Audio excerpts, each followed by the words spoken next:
Cities along the Oregon coast are getting ready for an influx of visitors for spring break, and that includes Seaside, of course.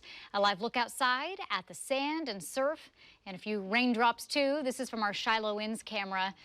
Always beautiful out there. We have you covered for your spring break plans. Chief Meteorologist Mark Nelson has your forecast. But first, let's get out to Fox 12's Audrey WEIL, who went to Seaside and Cannon Beach today to see how businesses are preparing for crowds while dealing with some of the challenges left over from the pandemic. The main answer we're getting is ready as they can be. Businesses here are still facing staffing shortages and supply chain issues just like in other places, but they're doing the best they can to serve everyone. Signs up in Seaside say help wanted, and one even offers a $500 sign-on bonus for spring break through summer. Spring break is already here, though, as visitors start making their way to town. It's traditionally regional travel, and you might see, I guess there might be an expectation that maybe we see more from Oregon just because they won't travel as far, maybe because of the gas prices. We're told they've grown accustomed to having a steady stream of visitors here year-round as the pandemic gave people flexibility to visit anytime while they were working or learning from home.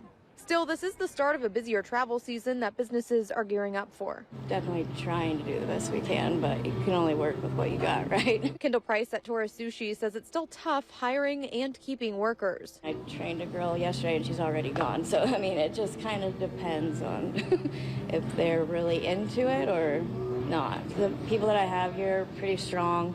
And they'll all step up, if need be, work days off, whatever.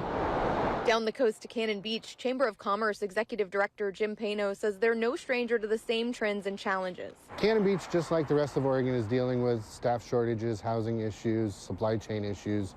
Our businesses are making the best of it and doing what they can to pivot and change and be ready to take care of their customers.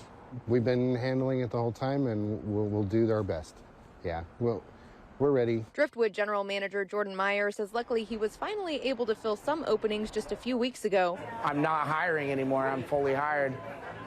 So I'm kind of sending them to other businesses, too, that I know that are hiring still that need the help. He's looking forward to the first spring break without COVID restrictions since the pandemic began as they welcome people in. A couple things to keep in mind if you are headed this way. Check business hours because your favorite spot may have adjusted their time since the last time you were here. Another thing to keep in mind is there might be longer waits at places that are short-staffed. Reporting in Seaside, Audrey WEIL, Fox 12 Oregon.